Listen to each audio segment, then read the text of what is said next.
Voilà, c'est parti. Et donc, c'est moi qui, par nature, est le modérateur, puisque je suis aux manettes. Et deuxièmement, on n'a plus la limitation qu'on avait sur la version gratuite. Je l'ai dit à certains, là, puisque j'ai acheté pour l'UTB l'abonnement le moins cher, qui permet donc d'avoir une durée illimitée, c'est-à-dire 24 heures, et d'avoir 100 participants. Mais bon, on n'en a pas 100, mais ça nous permet de faire des réunions qui durent plus de 40 minutes. Alors, comme l'hypothèse de départ, c'est qu'Anne-Marie ne soit pas là, on avait convenu de dire, eh bien, chacun doit lire attentivement son travail et on attaque directement la discussion. Alors, avant de commencer, donc là, il faudra être très discipliné. Quand vous voulez la parole, vous levez la main, puis je dis un tel parle. Voilà, un tel ou une telle. Donc, on fera comme ça. Et ensuite, si on a besoin à un certain moment d'avoir le support de son papier comme fil conducteur à la discussion, je pourrais afficher son document à l'écran. Hein, et tout le monde le verra. Hein, je le ferai défiler s'il y a besoin. Alors, on démarre la discussion. Donc, est-ce que quelqu'un ou quelques-unes veulent faire un commentaire à caractère général sur le travail qui a été produit par Anne-Marie? Donc, levez la main, le premier. Comme je ne vois pas tout le monde, qui veut parler? Personne. Moi, je veux bien. Il y a Alain. Alain, alors, ouais, Alain commence. Allez. Déjà, merci d'avoir fait le travail et c'était intéressant parce que effectivement, c'est dans le lien avec les deux exposés qui ont été faits précédemment, Antoine et puis moi, j'avais fait aussi un truc sur l'Afrique. Donc là, on est dans une revue qui est assez globale et qui surtout porte sur un peu les tentatives qui ont été faites pour trouver des solutions. Je pense qu'on y reviendra tout à l'heure et je crois qu'il y a quelques enseignements à prendre des quelques essais qui ont été faits, notamment dans des régimes peut-être pas toujours les plus sympathiques, mais qui au moins ont réussi à faire un certain nombre de choses et surtout ont réussi à changer d'opinion en quelque sorte et changer leur fusil d'épaule pour des politiques totalement différentes. Ce qui était intéressant à mon point de vue parce que il ne fallait pas se mettre dans une posture où il y aurait systématiquement des bonnes méthodes et systématiquement des mauvaises. On voit bien que certains ont essayé, ont changé, etc., etc. Bon, je pense qu'on parlera de tout ça. Je ne veux pas accaparer la parole. Voilà. Qui veut intervenir? On donnera la parole à Anne-Marie à la fin de cette séquence-là, générale. Hein. Oui, alors Monique, vas-y. Moi, j'ai été sidérée après la lecture d'exposé d'Anne-Marie qui m'a fort intéressée, que ce soit en Iran que les meilleures solutions aient été appliquées. Très, très surprise de ça. On n'entend pas bien. Oui, parle bien, parle fort. Plus fort. Monte le son de ton ordinateur. Attends, ça c'est possible, aucun problème. Voilà, parle. J'ai été très surprise que ce soit en Iran. Mieux. Là. Oui, j'ai été très surprise que ce soit en Iran que les meilleurs choix aient été faits au point de vue de la femme. J'ai été extrêmement surprise. On y reviendra, je pense, hein, en prenant les pays les uns après les autres. Hein. Oui, en prenant les pays les uns après les autres. D'autres interventions à caractère général? Oui, Madame Fauconnet. Oui, moi je voudrais dire, parce qu'il y a un nombre de pays limité ici, il y a déjà pas mal de pays, mais il y en a quand même très très peu. dans les autres pays, est-ce que ça veut dire qu'il n'y a pas eu de tentative de limitation du flux de naissance ou alors c'est que ce n'est pas rendu dans cet exposé? À mon avis, dans le bouquin, elle a repris que les pays qui étaient Qui était cité. qui étaient Mais voilà. Dans les autres pays, il n'y a pas eu de tentative. si, sûrement. Enfin, peut-être qu'à la fin, on demandera à Anne-Marie, est-ce qu'il y a d'autres pays qu'elle a zappé parce qu'elle n'avait pas la place de le mettre dans le… Non. Oui, alors. Non, non, non, j'ai cité absolument tous les pays qui étaient évoqués, mais moi j'ai fait un classement particulier. J'ai fait une première partie, vous avez vu, des pays qui ont réussi, qui n'ont pas réussi, et les autres qui ont réussi, et puis j'ai mis la Chine parce qu'elle est vraiment à part. Hein. Voilà. Alors, il y a un pays que j'ai pas développé, c'est l'Angleterre. Pourquoi je l'ai pas dit? Parce que c'était uniquement des histoires raciales, c'est-à-dire que les témoignages, c'était plutôt des gens qui disaient qu'il y avait plus de mosquées que de temples, etc., etc. Donc ça, j'ai pas du tout développé parce que ça m'a pas paru pertinent pour le sujet. Et c'est tout. Autrement, voilà, j'ai donné toute la liste. Je n'ai pas développé non plus l'Ouganda. C'est un truc assez intéressant. Éventuellement, je peux vous en parler. Et voilà, il y a la Tunisie qui est citée, mais uniquement comme pays qui a réussi. Voilà, le contrôle, enfin, la planification familiale. Je Alors, n'en ai pas omis. qu'est-ce que ça veut dire? Je serais intéressée pour l'Ouganda, puisque ma fille vient d'y partir aujourd'hui pour 4 mois. Elle est à l'ambassade de France en Ouganda. Donc. Ah. Alors, vous voulez que je vous raconte l'histoire de l'Ouganda rapidement? Oui, oui. Voilà. Eh bien, à l'origine, c'est une femme vétérinaire américaine, encore américaine, qui s'intéressait aux gorilles et qui avait constaté que ces pauvres gorilles, de par la diminution de leur territoire, eh ben, se portaient très mal. Ils étaient malades parce qu'ils étaient contaminés par les microbes des humains. Et les humains prenaient leur territoire parce qu'évidemment, ils se reproduisaient énormément. Voilà. Donc, elle a fait cette ONG avec un double objectif, à la fois convaincre les humains de moins se reproduire, et puis pour s'occuper, et elle a monté une clinique pour soigner les gorilles. C'est pour ça que ça s'appelle le programme Hugo. Humain égaux gorille.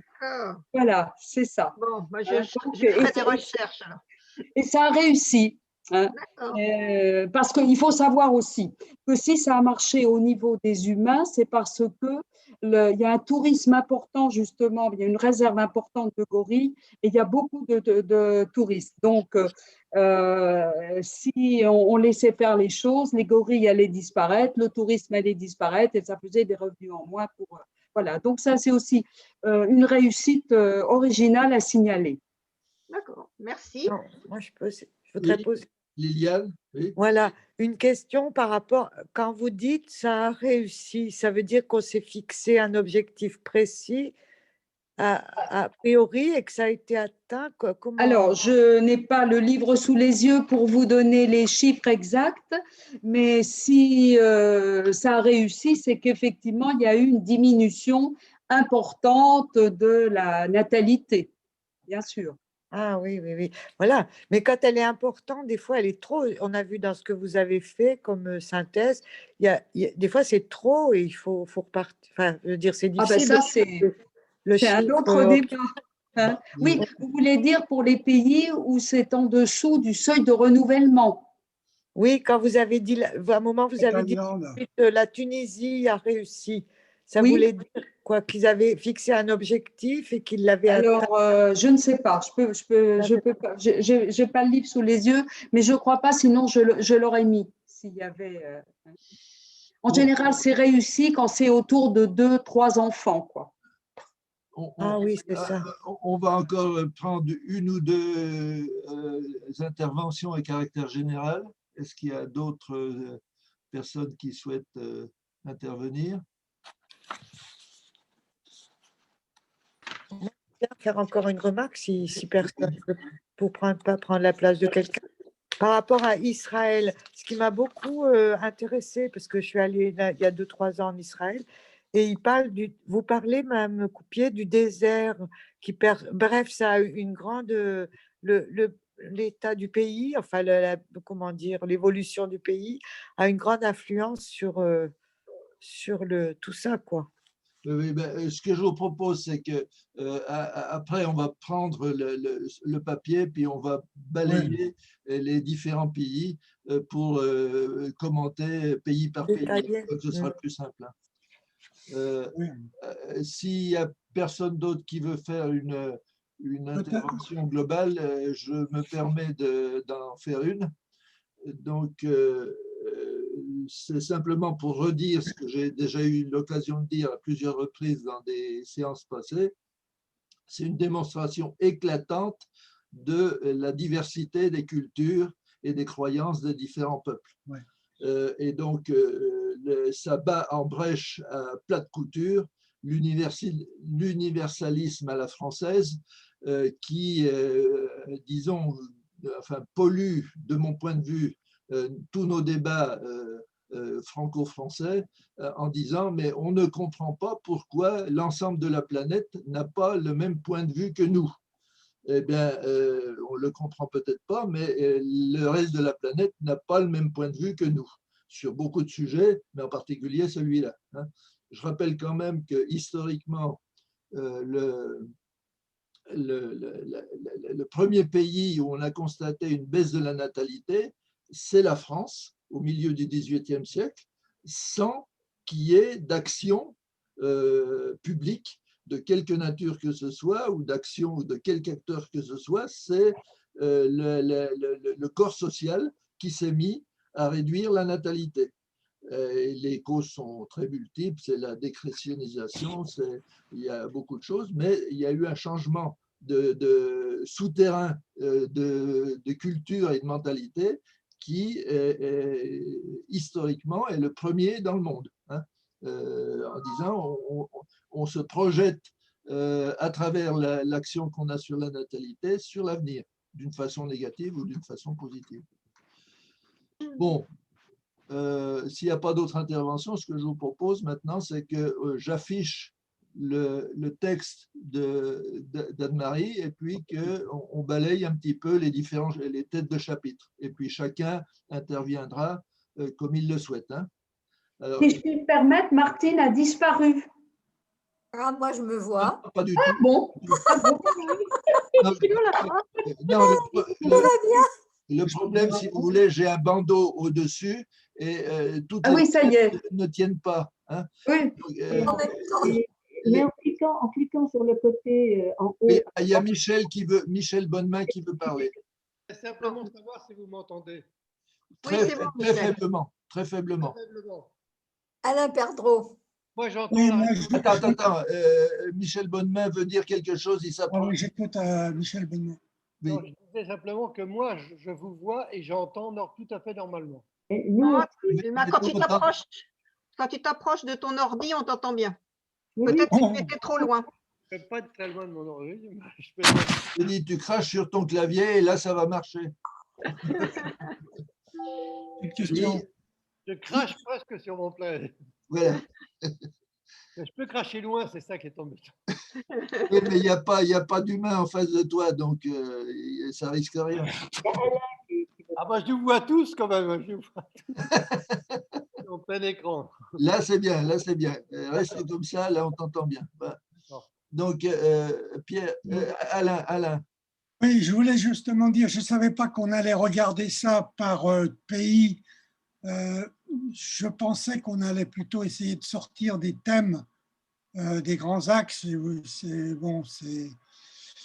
Je me demande, enfin au moins dans la deuxième partie, il y a une deuxième partie Voilà, d'échange. dans la deuxième partie, on fera des thèmes. Qu'on ne soit pas sur les pays à pays parce que oui, on va perdre des choses qui sont communes global. qui ne sont pas communes, justement, comme c'était dit tout à l'heure.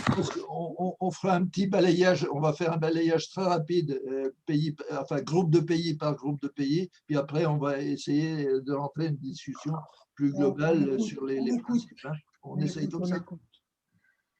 Donc j'essaye d'afficher le magnifique document. Est-ce que je vais le trouver? Sinon, on l'a tous sous les yeux, non? Oui. Mais on l'a. Non, mais je vais le montrer.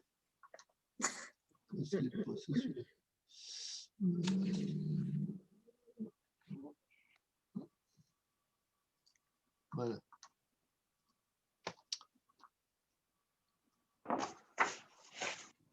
Alors.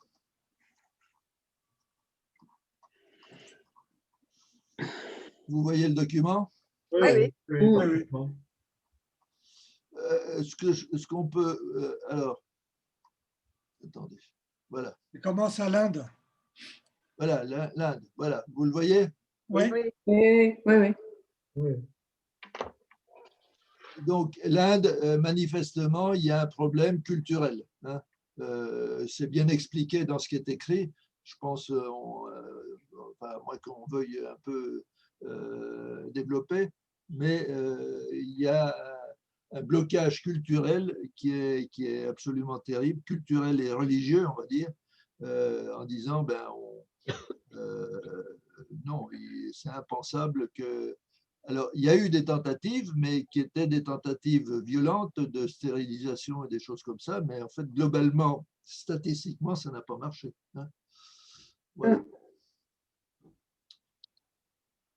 Donc, Israël, c'est pas Israël, comment dire, l'Inde, c'est vraiment un cas, on a dit la Chine, on le met à part, mais l'Inde aussi, on peut la mettre à part parce que on revient à Huntington, si vous voulez, c'est le choc des civilisations, c'est un bloc civilisationnel qui est spécifique et qui n'a pas d'équivalent nulle part dans le monde. Donc, Israël, moi, j'ai fait une découverte avec Israël en lisant ces choses-là, c'est le fait que c'est le pays qui a la densité de population la plus élevée. Et disons, ce qui m'a troublé, c'est que dans tout le débat sur les colonies israéliennes, il est toujours centré sur l'aspect éthique ou géopolitique, en disant c'est un coup de force des Israéliens. Mais je découvre qu'il y a aussi un aspect purement survivaliste en disant, eh bien, on pique les terres des Palestiniens parce qu'il n'y a plus de place. Et il faut bien construire quelque part.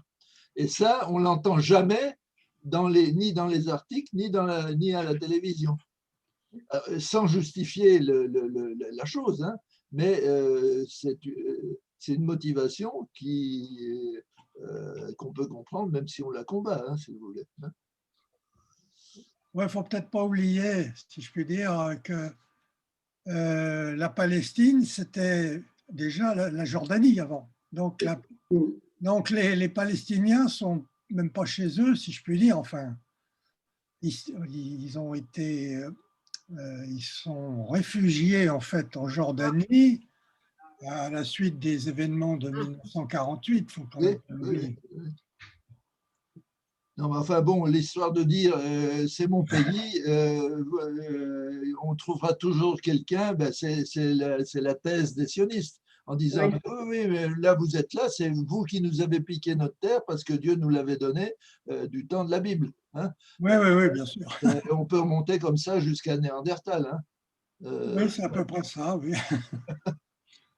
Mais quand on regarde dans la Bible, par exemple, la partie de Gaza, Gaza était déjà un territoire palestinien, si je puis dire, et il y est resté. Lui, il n'a pas changé. Le territoire de Gaza, c'est déjà biblique.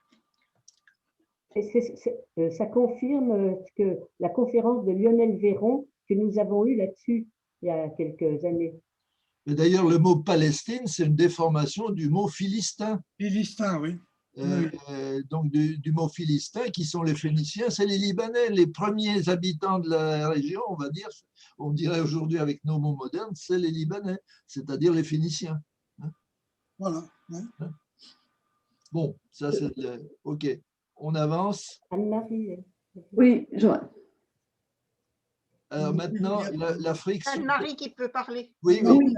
Oui, je voulais dire quelque chose puisque vous parlez de la Bible et Israël. Il se trouve que récemment, bon, je ne vais pas vous dire, ce serait inintéressant, j'ai relu un petit peu l'Ancien Testament et j'ai découvert que l'histoire de Noé,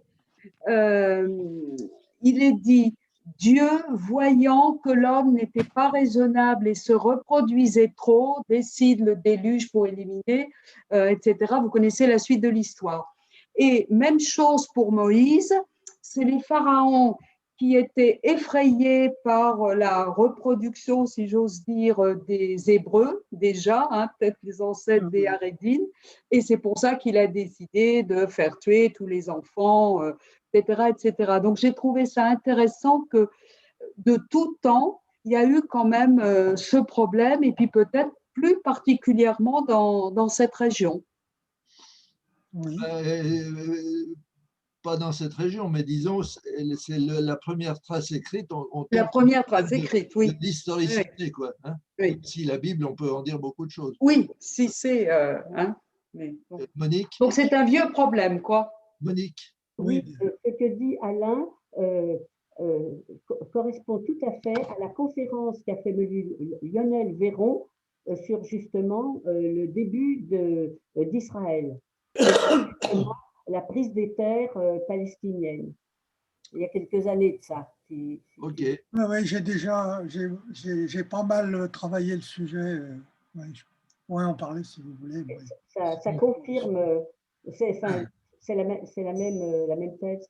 De toute façon, c'était le pays de croissez et multiplier.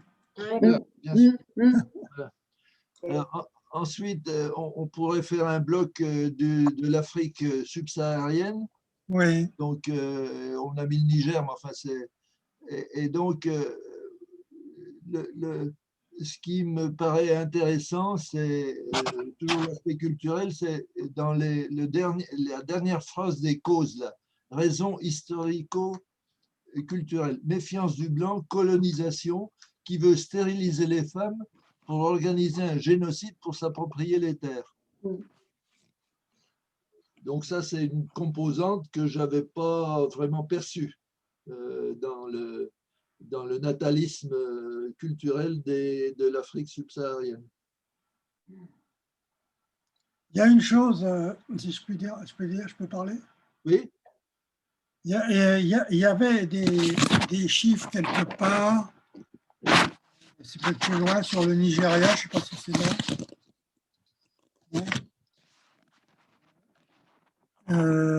Qui était quand même un petit peu, j'ai trouvé, il parlait d'un renouvellement. Non, c'est Niger, oui, non, ben c'est bien celui-là. 9,8 enfants par femme. Je trouve que c'est quand même sans doute un peu exagéré parce que même dans les plus gros pays natalistes, si je puis dire, on arrive rarement à ça, on arrive à 6, 7. Mais alors 9,8. La moyenne pour l'Afrique subsaharienne, c'est minimum 7 enfants encore maintenant. Oui, non, ce n'est pas une moyenne, ça.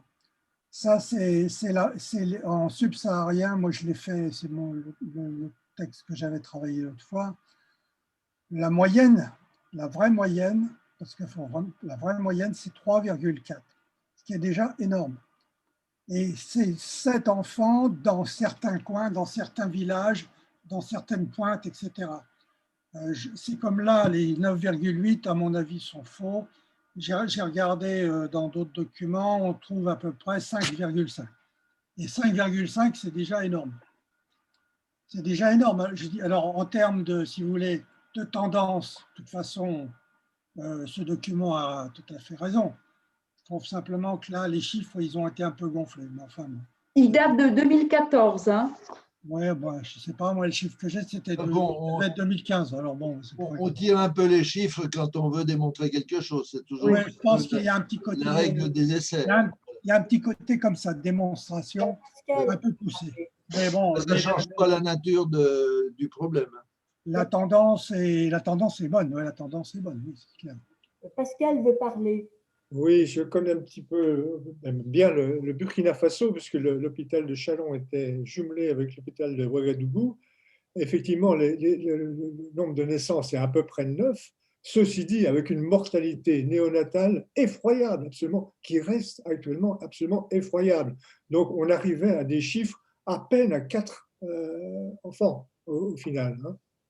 Oui, c'est peut-être ça la nuance entre il faut tenir compte le nombre de grossesses et le nombre de survivants. Oui. Voilà, voilà. Alors là, c'est une énorme différence avec une mortalité qui est bonne. On est allé dans des endroits, les femmes accouchent encore à même le sol. Hein. Je vous dis bien la mortalité. Et on a assisté une année, moi je me souviens avoir assisté à des infanticides. Hein. Des choses épouvantables. Bon. Ouais. On continue. Le Pakistan. Le Pakistan, moi je dirais, mis à part la religion qui est différente de celle de l'Inde, culturellement, on ne peut pas dire que ce soit vraiment différent. Pakistan et Inde, je les mets un peu dans le même panier.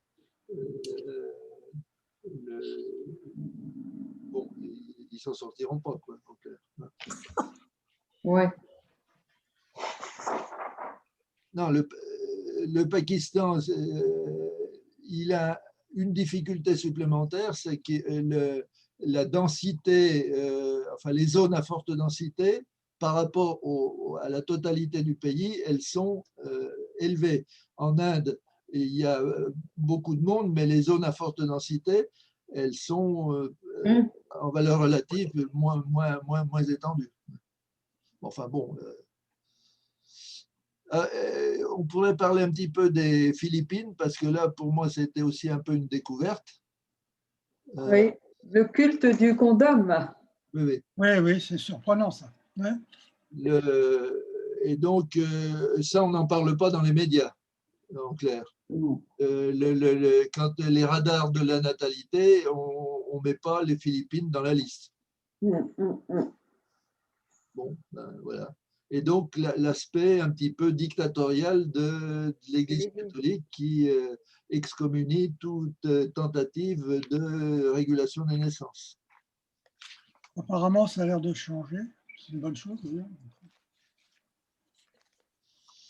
Alors, là, ça vaut le coup de parler de la Thaïlande. Ah oui, c'est intéressant. Oui. Ouais. Alors, bon, on a lu. Donc, pour moi aussi, c'était un peu une découverte. Là, c'est vraiment un cas où il y a un basculement très violent et très rapide du ressenti de la population. Hein. Est-ce que, moi, je me pose la question, est-ce que ce qui s'est passé au Cambodge n'a pas été aussi un déclencheur? Je rappelle que le Cambodge avec les Khmers rouges, donc il y a eu quasiment pendant 10 ans, la natalité était presque tombée à zéro. Hein. Alors maintenant, c'est reparti, mais ça a pu avoir un impact psychologique sur le pays voisin qui est la Thaïlande. J'en sais rien. Hein. Je ne sais pas trop, parce que je connais un peu les deux pays. Pour dire que c'est vraiment deux pays qui ne s'entendent pas du tout. Quoi. Je suis désolée, ils sont toujours en guerre, en guérilla au niveau des frontières. Donc, je rappelle que la Thaïlande, c'est le seul pays du sud-est asiatique qui n'a jamais été colonisé par les Occidentaux. Oui, tout à fait. Hein? Mais je ne sais pas quel est le lien avec la baisse de fertilité là, dont on parle. Quoi. Oui, là, elles disent c'est bon. Le tourisme sexuel leur a rendu service quelque part. Oui, mais est-ce qu'il, parce que c'est le roi en Thaïlande qui a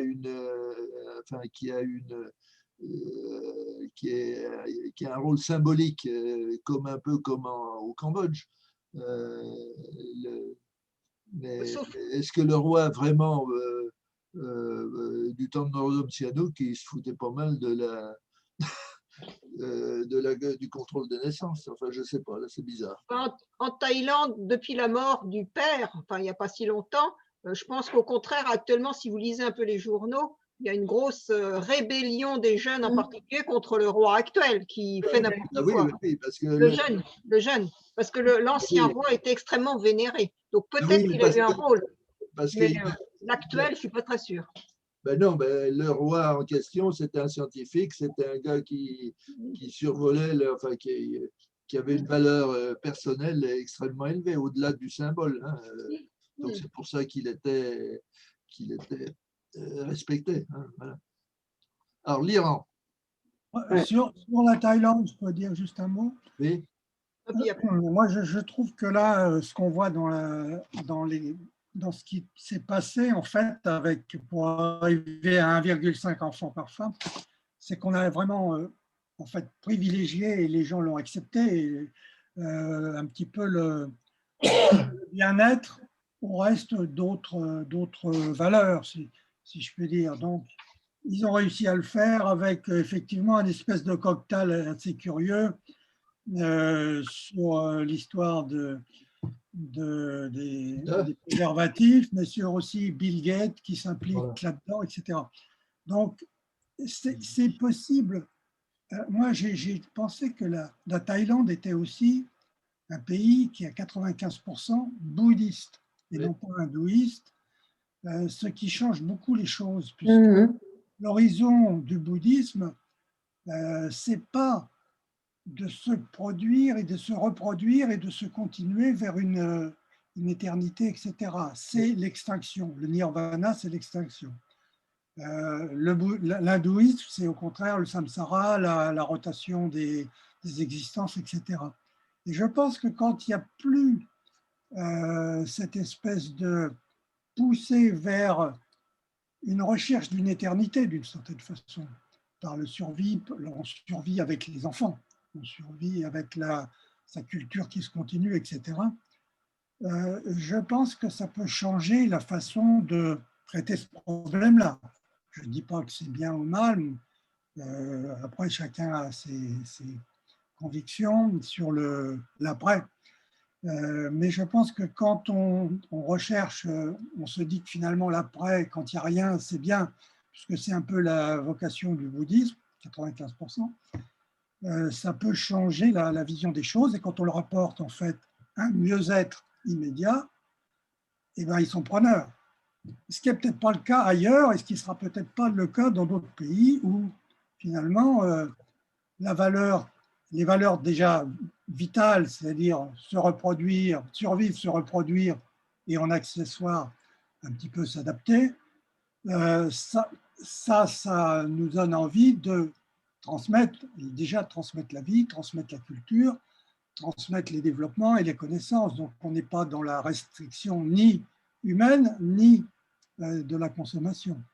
Alors qu'en Thaïlande, peut-être, eux, ils seront peut-être encore tentés par continuer à consommer, à dépenser, etc., mais peut-être moins intéressés à se projeter dans un futur qui finalement les passionne pas, puisque ce n'est pas leur vocation au sens de leur religion. Après, ce que tout le monde est fondamentalement et je dirais viscéralement et intégriste, de façon intégriste, attaché à une religion, c'est autre chose. Je ne sais pas du tout si la Thaïlande comment est la Thaïlande au point de vue de rapport à la religion, même si 95% le disent. on passe à l'Iran. Donc on a tous lu, là aussi c'est un peu une surprise, hein, que les mollahs ont continué plus ou moins la politique de contrôle des naissances. Hein. Et en dehors de l'épisode donc de la guerre là, qui a donné un coup de fouet à la natalité, maintenant eh bien, on retrouve un petit peu une politique, on va dire, à l'occidentale, paradoxalement. Hein. Étonnant, très étonnant. Oui, oui. À propos de l'Iran, d'ailleurs c'est indiqué dans le texte, il y a quand même eu une inflexion de la politique de régulation des naissances pour souhaiter avoir plus de petits Iraniens pour asseoir la puissance iranienne dans la région. Oui.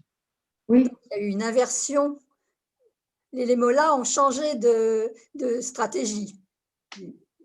Ils ont continué la stratégie antérieure d'abord, puis ils ont voulu réaugmenter la population pour une question de puissance. Oui, mais le retour de Et la de guerre, peur de la guerre. la guerre, elle a duré 8 ans. Il y a eu 500 000 morts de chaque côté. Et c'était un match nul, au sens militaire du terme. Donc, peut-être que les mollahs se sont dit, ben, finalement, le fait d'avoir des troupeaux de la chair à canon, finalement, ça ne marche pas, ça ne sert à rien. Et donc, il y a un problème quand même de subsistance économique du pays qui fait que si ça gonfle à l'infini, on n'y arrivera pas, quoi. Oui, mais actuellement, la position du pouvoir islamique, c'est qu'il y ait plus de naissances. Hein. Actuellement. Je ne sais pas. Ben, je vous le dis. Il y avait une émission d'ailleurs sur le Liban, je ne sais pas si vous l'avez vu là, sur Arte. Sur le Hezbollah, oui, oui. Le Hezbollah, oui. Oui, bon, on parlait de l'Iran notamment. Hein. Il y a une volonté, évidemment, il y a une volonté de l'Iran d'être la puissance essentielle de la région. Oui. Et pour ça, oui, la population compte. Est-ce que la corrélation entre la natalité et la puissance, qui était classique dans toutes les mentalités de tous les pays jusqu'à la Deuxième Guerre mondiale, est-ce que ce lien n'est pas un peu brisé en disant finalement ça ne sert à rien et il y a plus d'inconvénients que d'avantages? Oui, sauf que par exemple la Russie a la même position. Oui. La Russie, elle est dans une décroissance démographique de vieillissement de la population. Donc, la Russie, elle n'est pas du tout dans le même spectre démographique que l'Iran. L'Iran, il y a beaucoup de jeunes. Hein. Anne-Marie, tu sais, parce que là, j'ai plus le texte sous les yeux, le nombre la fécondité, le taux de fécondité en Iran, c'est dans…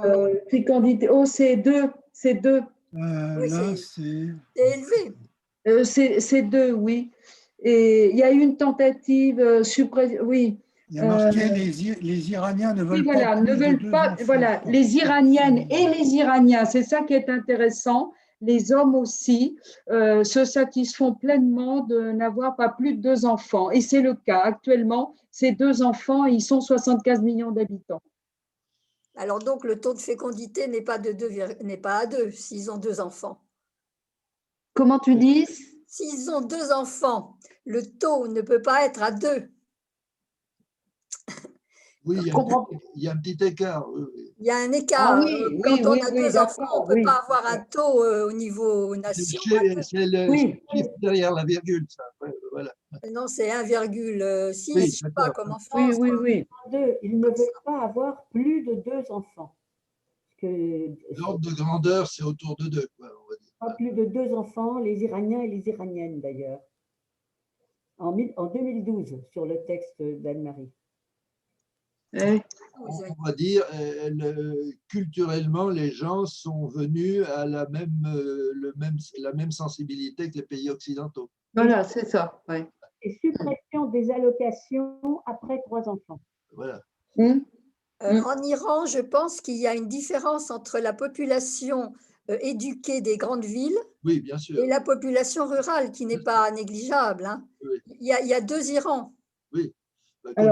Comme dans beaucoup de pays. Hein. Oui, mais en Iran… Je ne sais pas, parce que leur politique, ça a été justement de mettre des brigades de gynécologues qui allaient dans les campagnes les plus profondes, et ils avaient énormément de succès pour la ligature des trompes. Je crois, moi, que ça a touché tout le pays quand même.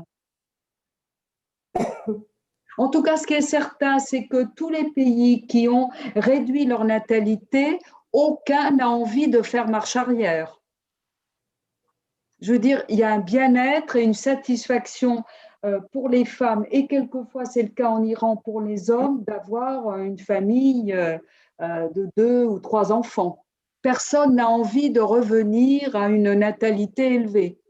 Alors, ça dépend Les si on parle citoyens, hein. ça dépend si on parle des dirigeants ou des gens. Voilà, mais non, les gens, je parle des gens. Des gens. Hein. Ouais. Bon, on parle du Japon, Oui. vitesse.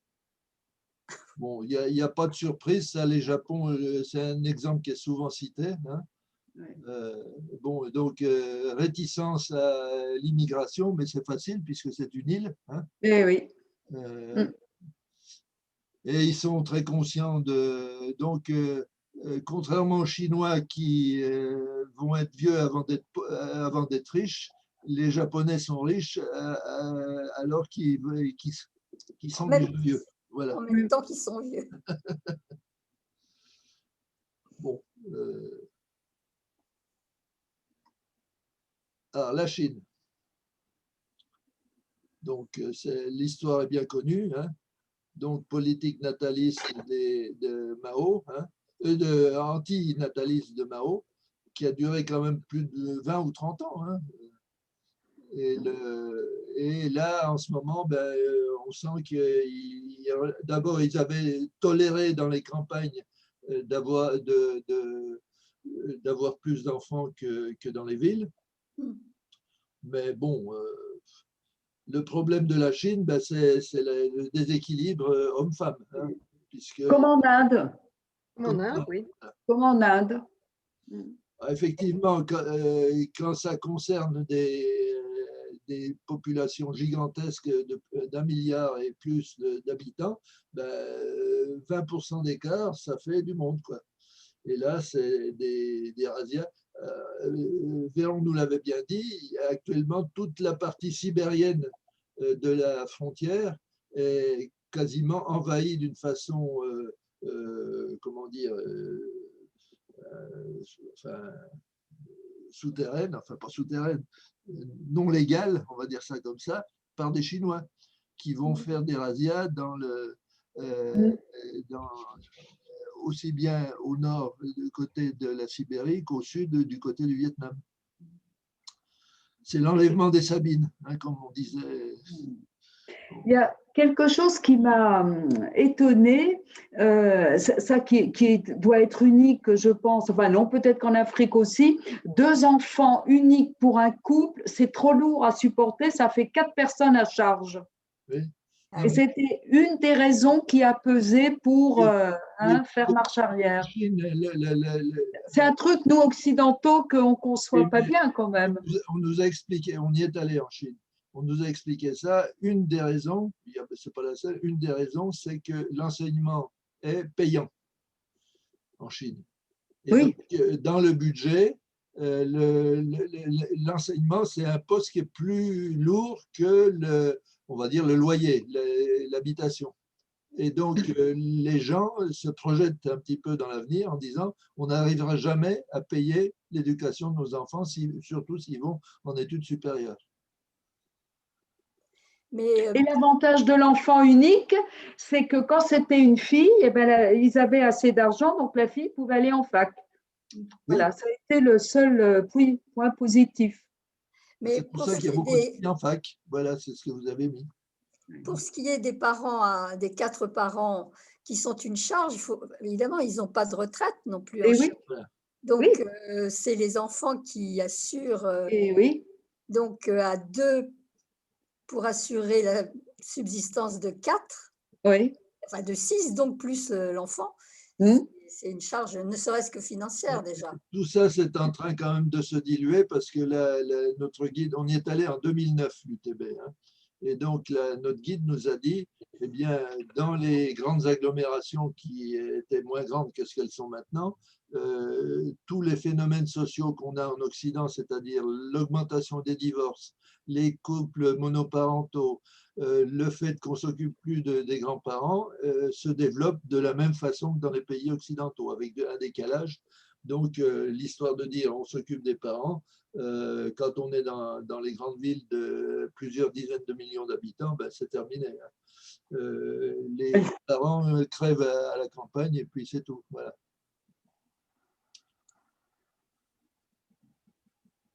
Non, ce qu'ils font beaucoup en Chine, là on l'a vu, il y a ce qu'on pourrait appeler, enfin c'est pas adapté pour la Chine, c'est qu'on pourrait appeler les béguinages. C'est-à-dire les vieux sont dans l'architecture chinoise, ils sont tous ensemble et s'autogèrent. C'est une maison de retraite où il n'y a pas de personnel. C'est les vieux qui font la cuisine, l'entretien et tout, les plus valides, et ça se débrouille tout seul. Il n'y a pas d'EHPAD en Chine parce qu'il n'y a pas des jeunes qui s'occupent des vieux dans des établissements spécialisés. Les vieux sont dans des établissements ou dans des villages ou dans des quartiers particuliers ils se débrouillent tout seuls. Et on a visité ça, et c'est un peu surréaliste d'ailleurs, parce qu'on ne voit que des vieux, il n'y a pas de jeunes. Et ils se débrouillent, ils jouent au mahjong, ils discutent parce qu'ils adorent faire des activités en commun, hein, dehors. Hein, et voilà, bon, ils rigolent tout le temps. Bon, évidemment, on a vu que ceux qui étaient valides, hein, ceux qui sont malades, ils sont cachés sûrement dans les habitations. Quoi. Voilà. Alors, donc. Excusez-moi, la tendance, elle est vers 700 millions d'habitants. Oui. Donc la moitié de la population actuelle. Oui. C'est pas la tendance, c'est le souhait. Le souhait. Ce serait, enfin, d'après certains Chinois, disent si on était 700 millions avec les ressources actuelles, ben, ce serait pas mal, quoi. Oui, mais c'est vachement intéressant, mais enfin, c'est académique, ça. Hein. Oui, voilà. Alors, conséquences délétères de la surpopulation, ça on l'a largement dit dans les exposés précédents. Hein. Alors, comment on peut résumer ça et bon, la nourriture, l'eau, l'environnement,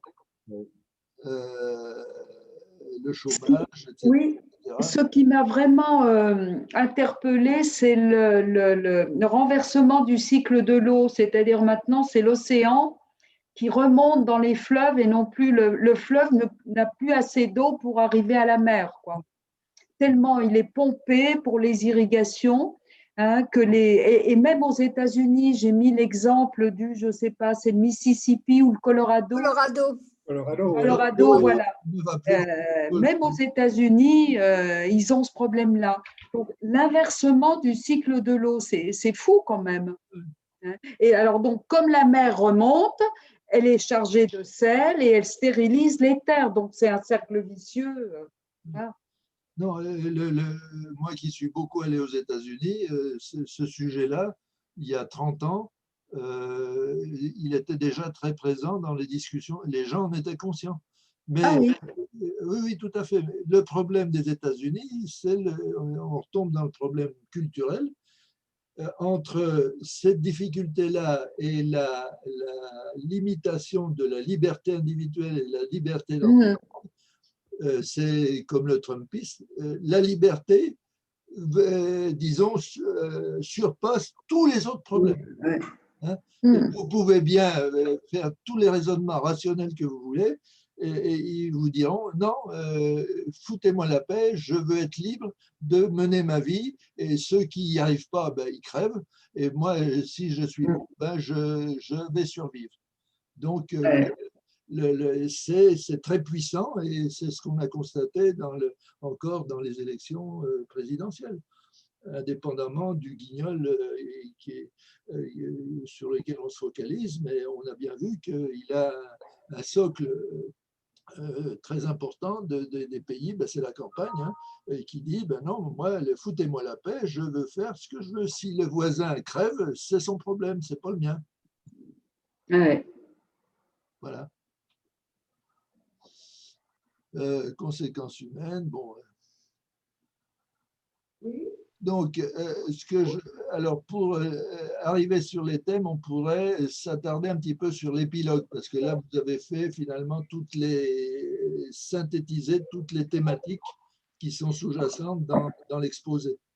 Comment vous avez synthétisé toutes les thématiques qui sont sous-jacentes dans l'exposé. Alors, est-ce que quelques-uns veulent commenter ça? Pour faire court, c'est le malthusianisme, quoi. Donc, Malthus revient à la mode parce que ce qu'il avait prédit à la fin du XVIIIe siècle, ça a l'air d'arriver finalement. Et disons, on a cru que ça marchait, enfin qu'on allait se dégager de cette contrainte malthusienne, mais là, en ce moment, on s'aperçoit qu'elle revient au galop. Hein. Oui, parce que ça dépend de ce qu'on enregistre en fin de compte. Il y a des virus qui T'entends pas. Il parle. Attendez, je vais essayer de lui dire quand même, mais je ne sais pas s'il entend.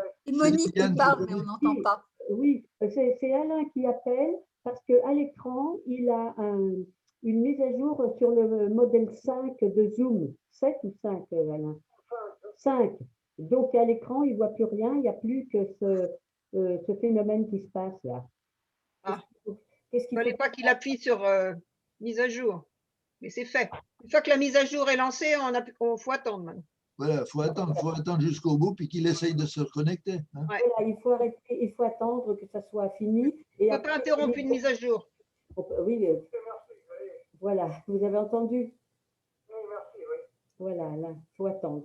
Mais on lui donnera la parole quand il sera revenu, il n'y a pas de problème.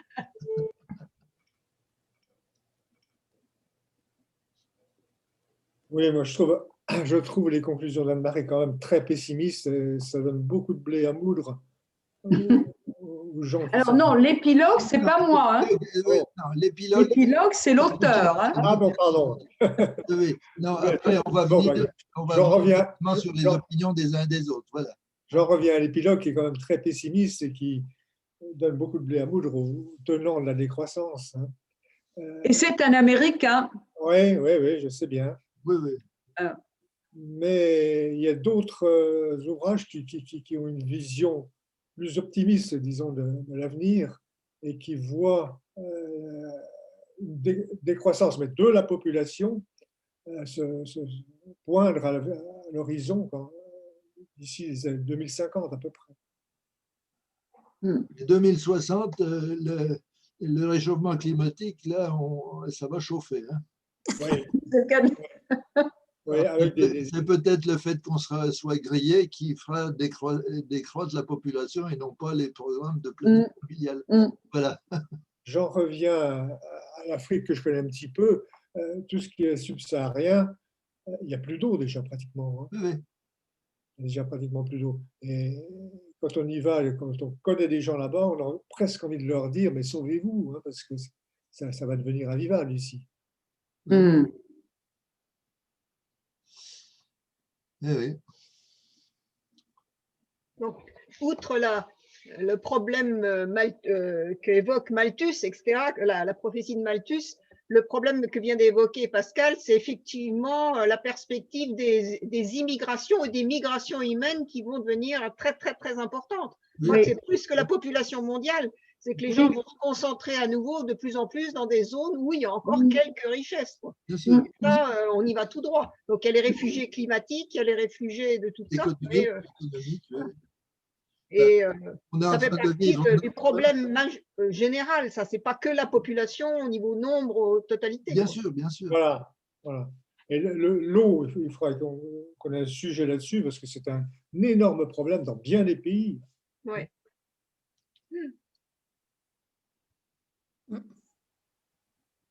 Et puis, il y a le risque énorme, ça on en parle un peu, mais je ne trouve pas tant que ça, c'est l'élévation du niveau de la mer et que l'essentiel de la population et des activités sont en bord de mer. Et là, j'ai vu le nombre, c'est effrayant, il y a 60 villes ou 70 villes, dont 40 capitales, je crois, qui risquent d'être submergées. Le Bangladesh en particulier risque de disparaître. Le mot submergé, à mon avis, est un peu fort et qui risque d'être grignoté, on va dire plutôt. Hein, parce que ça ne va pas se passer comme ça, en claquant dans les doigts. Hein. Les gens auront le temps de se sauver. Alors, ils se sauveront, mais bon, ça va poser des tas de problèmes, ça c'est sûr. Ah, les solutions.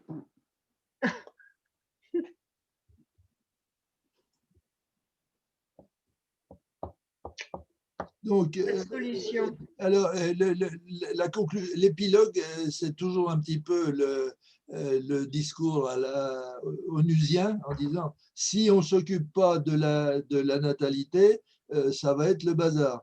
S'en occuper, c'est brailler dans les différentes institutions internationales en disant qu'il faut faire moins d'enfants, c'est intéressant, mais ça n'a aucun effet. Donc, le fait je me souviens toujours d'un petit dessin de Plantu, j'adore Plantu, hein, qui disait les experts poussent un cri d'alarme. On voit tout un groupe ils sont tous bien habillés avec des belles cravates et des serviettes, et puis ils poussent un cri d'alarme. Oh machin. Mais à part pousser un cri d'alarme, ça ne fait rien de plus. Hein. Je voudrais, je vais intervenir pour changer un petit peu de perspective. C'est sous-jacent dans l'exposé, là, c'est l'histoire du mécénat américain, qui est importante, hein, parce que on peut en dire tout ce qu'on en veut de Bill Gates ou de Rockefeller. S'ils n'existaient pas, il faudrait les inventer. C'est très clair. Et ça, c'est très curieux. Ça n'existe presque dans aucun autre pays du monde. Ça, c'est un phénomène qui est très typiquement anglo-saxon.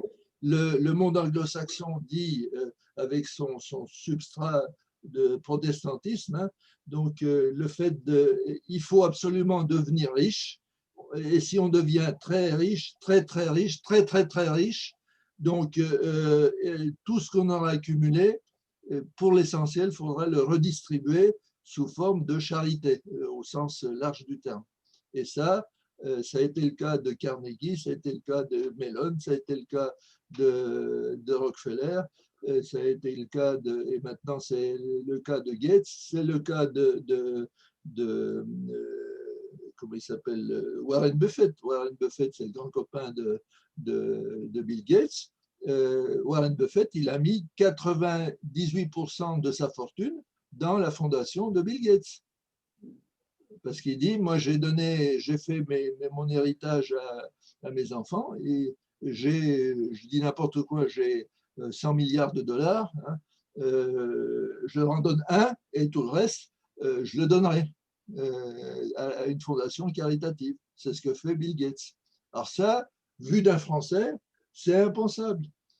Les seuls qui sont légitimes pour faire de l'action humanitaire, on va dire, au sens large du terme, c'est l'État, c'est les pouvoirs publics. Le fait que ce soit quelqu'un de privé choque les Français. Hein, parce que c'est le bien public, c'est les services publics qui doivent s'en occuper.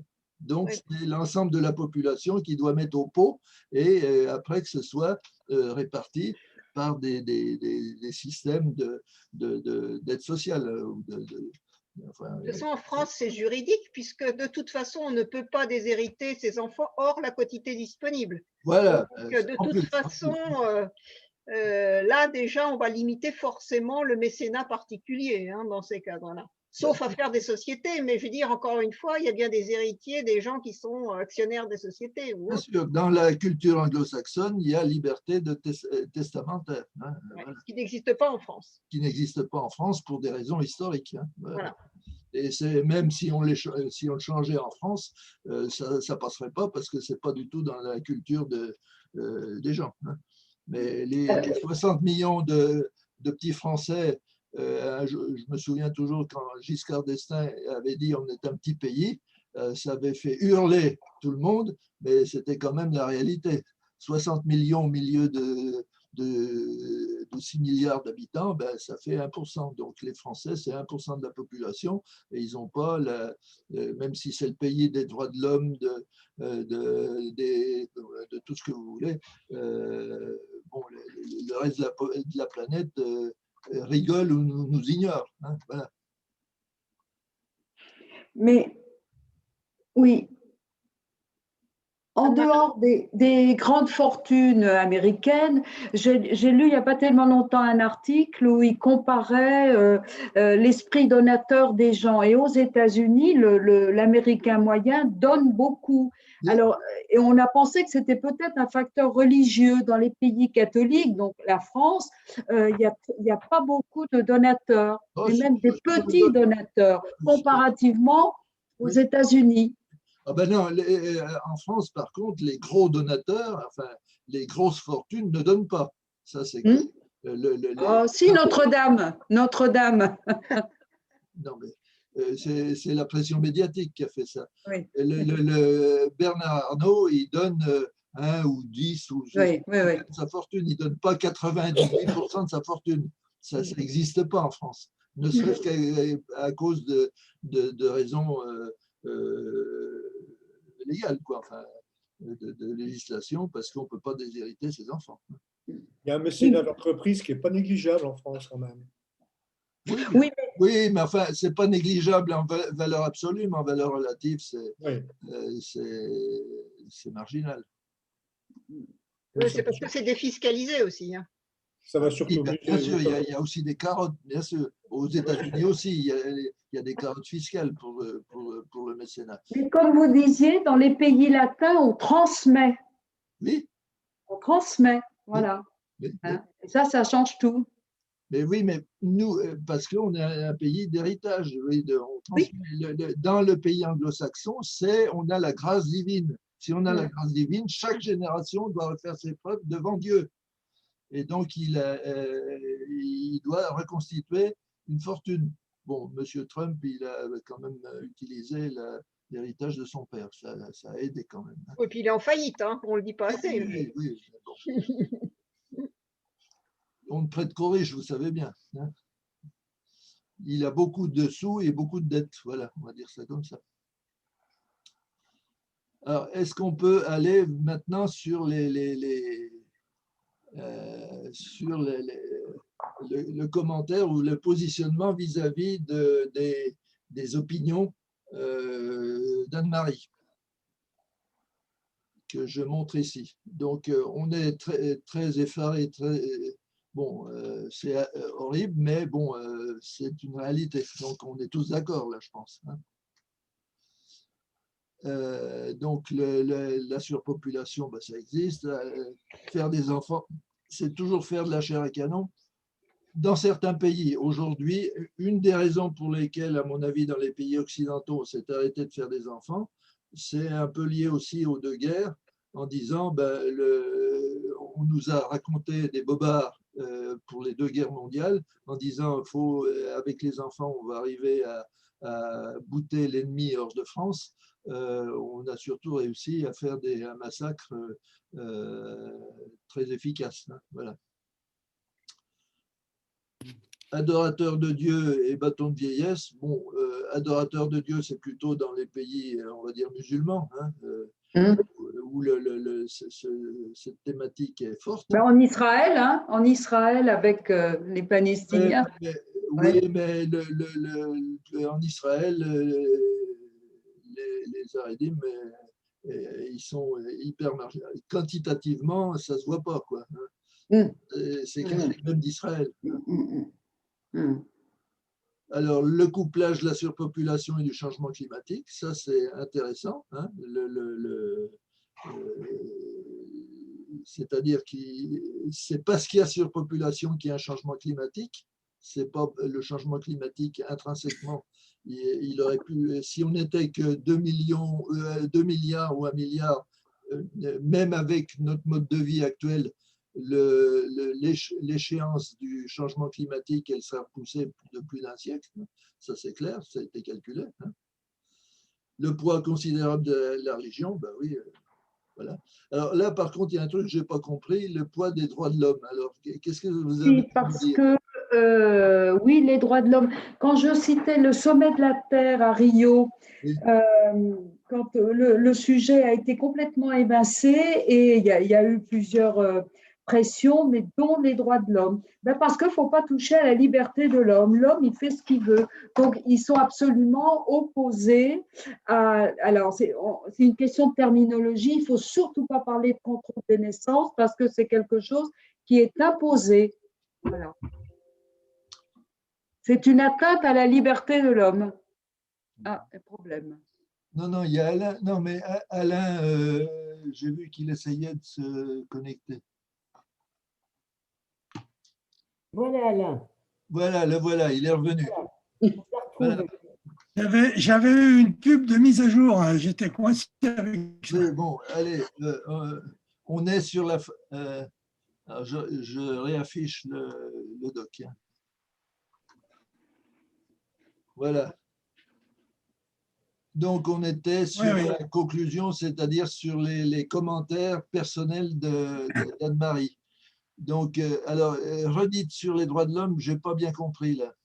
Oui, mais je vous disais, c'était à propos, ça a été cité pour le sommet de Rio, où le sujet de l'hyperdémographie a été évincé par pression de différents éléments et aussi surtout des droits de l'homme, parce qu'on n'a pas le droit, l'homme est absolument libre de faire ce qu'il veut et il ne supporte pas la notion de contrôle des naissances. Oui, On n'impose pas à l'homme, à la femme, enfin à l'humain, voilà. Oui, mais je conteste un petit peu que ce soit les droits de l'homme au sens juridique du terme qui soit ça. Non, c'est la Ligue des droits de l'homme, oui. Oui, non, mais la Déclaration universelle des droits de l'homme, j'en ai parlé dans des réunions précédentes, elle n'est universelle que parce qu'on a réussi à mettre ce titre sur le papier qui a été voté par 50 États seulement sur les 200 qui existent aujourd'hui. Et donc, cette déclaration, elle n'a d'universel que le nom qui a été mis en 1946 sur ce truc-là à New York. Donc, cette valeur, disons, droit de l'hommisme, elle est purement occidentale et même, j'allais presque dire, française. Elle n'est pas du tout partagée par une grande majorité des pays du monde. Dans les pays, on va dire, communautaires, hein, du style Chine, vous savez très bien que les droits de l'homme, ça n'existe pas. C'est la superstructure qui dit, et la superstructure, c'est soit le chef de clan, soit le parti qui dit, maintenant, la ligne, c'est ça, et vous allez faire ça. Individuellement, les gens n'ont pas de droit. Hein, donc, que des activistes des droits de l'homme aient eu suffisamment d'influence dans un sommet sur l'évolution du monde pour se servir de l'argument pour évacuer le problème de la démographie, c'est peut-être vrai, mais enfin bon, c'est une manipulation, j'allais dire, comment dire, de discours, hein, de rhétorique. Hein.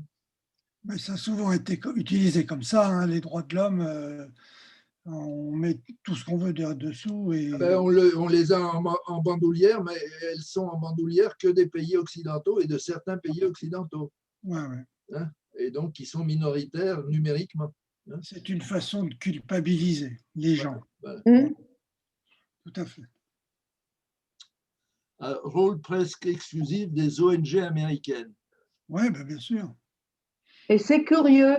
Alors, on a expliqué la région religieuse, enfin, et c'est surtout le pays ultra-capitaliste, effectivement. Et d'ailleurs, les multinationales avaient fait aussi pression au sommet de Rio, parce que pour eux, leur intérêt, c'est d'avoir des consommateurs.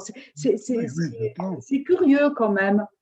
Oui, mais je pense que là, il peut y avoir une évolution en disant, même les grands capitalistes, prenons le mot qui est ultra galvaudé, entre aller vers une société qui va tout droit à la guerre civile et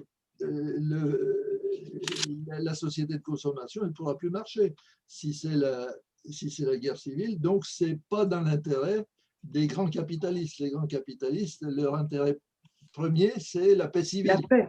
La paix civile. Oui, donc, la paix civile, c'est qu'il y ait un relatif consensus pour que ça se comprenne.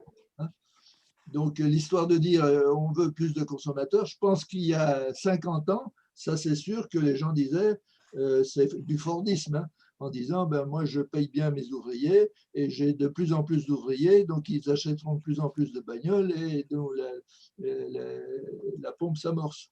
Maintenant, on se rend compte qu'il vaut mieux avoir un nombre raisonnable de consommateurs et surtout qu'il y ait un pouvoir d'achat. Sinon, bah, le système ne marche plus. Ça, c'est clair. Alors, la maltraitance de la femme, bah oui. Non, on n'a pas fait l'éternel débat sur la dissociation. Ça me paraît important, ça. La croissance démographique et la croissance économique. Oui. Ça, parce que la plupart, il y a plus comment dire, de pros que d'anti. Hein. Beaucoup disent, des spécialistes disent qu'on ne peut pas faire autrement que d'aller vers une croissance illimitée. Et là, il faut se poser la question, parce que moi, il me semble de façon simple, peut-être simpliste, hein, que pour qu'on conserve nos ressources alimentaires, pour limiter la pollution, il faut diminuer la production. Mais il ne faut pas en même temps que le revenu individuel diminue, qu'on perde une qualité de vie. Donc, la seule solution, c'est bien effectivement que les parts de la galette soient moins nombreuses. Moi, ça me paraît évident. Donc, s'il y a une diminution, d'humains, ceux qui restent peuvent conserver le même niveau de vie tout en diminuant cette fameuse production. Il y a au moins une difficulté à ça, c'est que je vais prendre le monde politique. Le monde politique, c'est particulièrement vrai en France, il est à la tête d'un système qui s'appelle les pouvoirs publics, qui sont des fonctionnaires. Et les fonctionnaires, dans notre système jusqu'à présent, les fonctionnaires, c'est un coût fixe. Si on fait de la décroissance,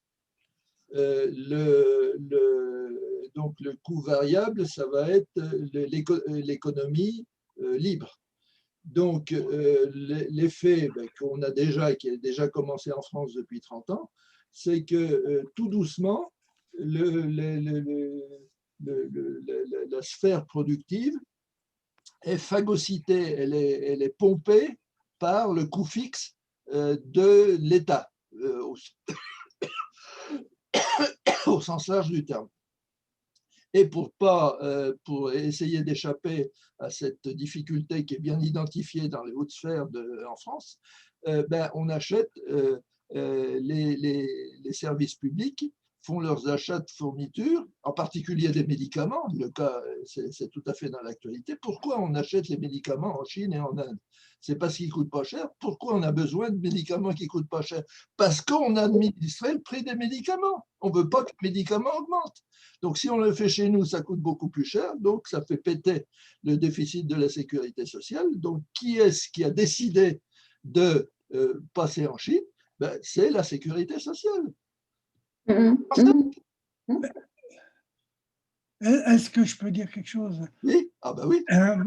La décroissance, moi je pense déjà ce n'est pas dans la nature de l'homme de rêver de décroissance. Voilà. Il a besoin d'horizon, il a besoin d'espérer, il a besoin de créer. Donc c'est pas déjà, c'est contre sa nature. Pas naturel. C'est contre sa nature. Et en plus, quand on regarde le monde, nous, on est bien, on se dit, ouais, on va décroître un peu, etc. Parce qu'effectivement, moi, je pense que surtout, il y a tellement de gaspillage que là, il y a déjà, sans rien, je dirais, sans rien détériorer, quoi que ce soit, de quoi retrouver des ressources largement pour beaucoup de monde.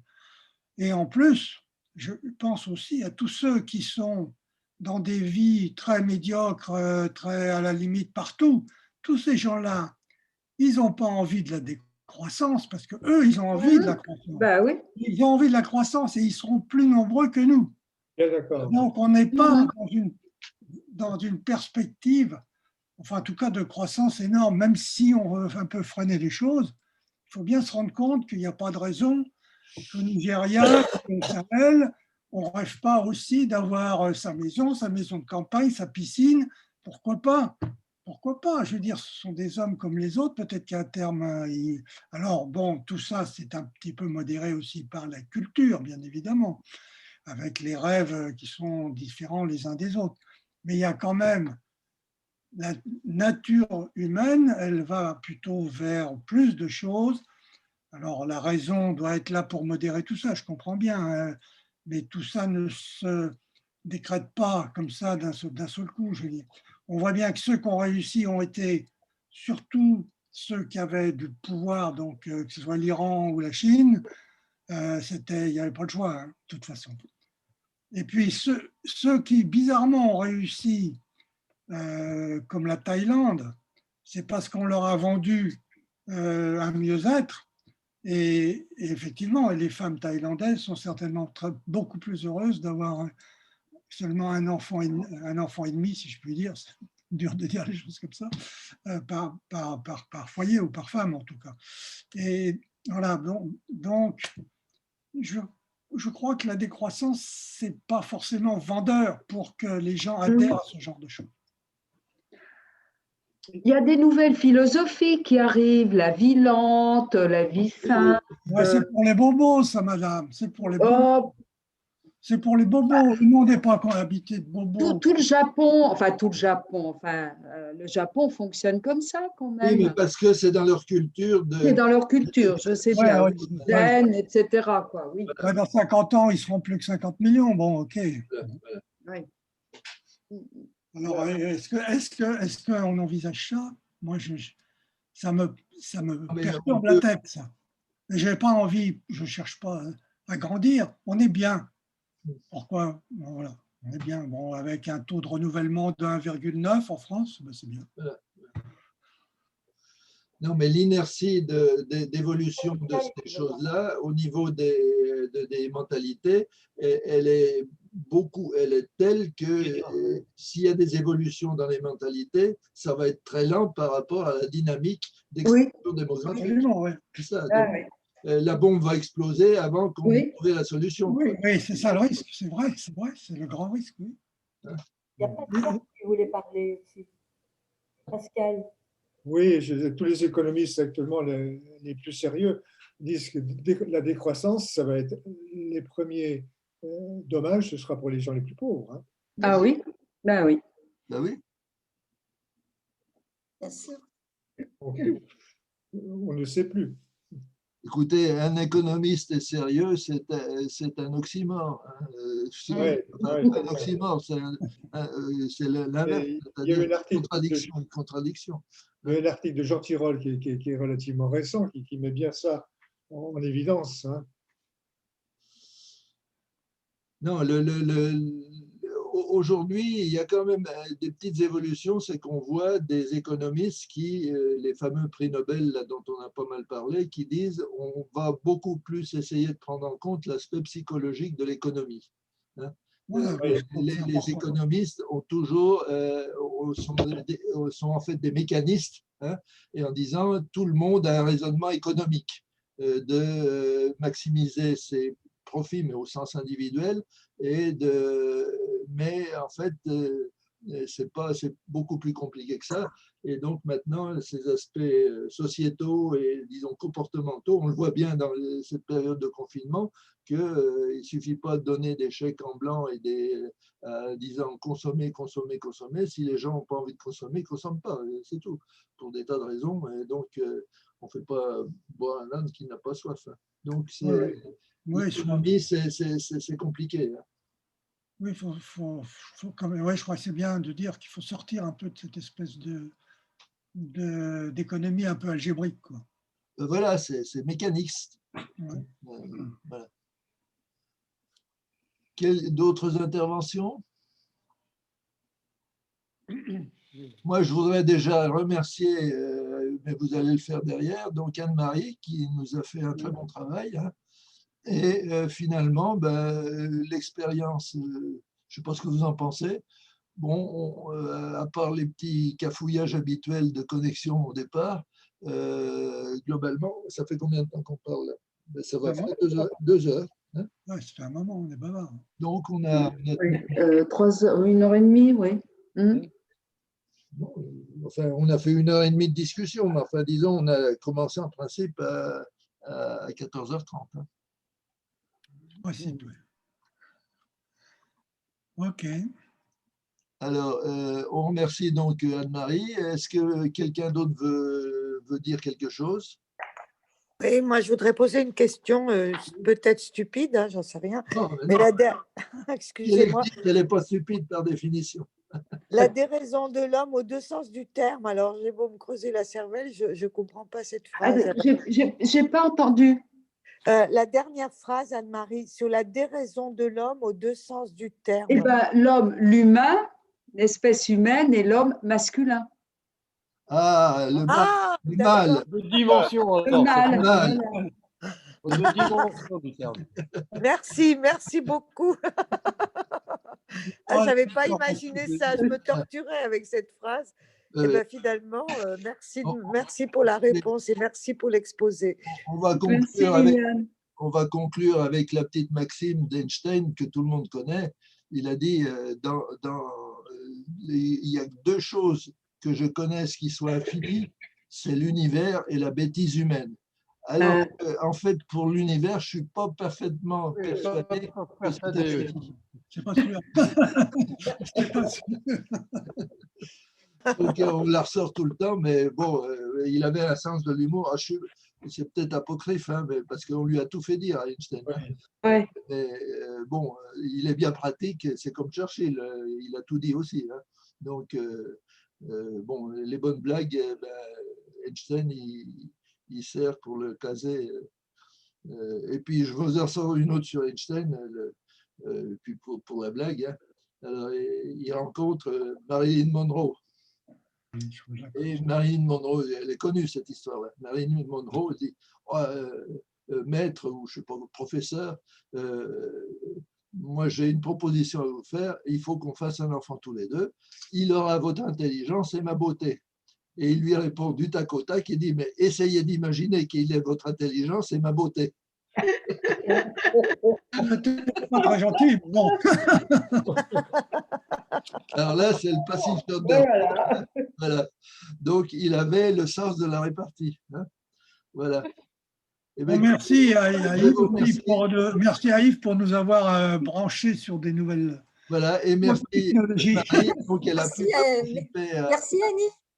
Merci beaucoup. Au revoir. Merci. Au revoir. Donc, je coupe le sifflet à tout le monde. Au revoir. Si tout va bien, maintenant, la vidéo va se générer. Et je m'en occupe. Voilà. Allez, au revoir. Merci, au revoir.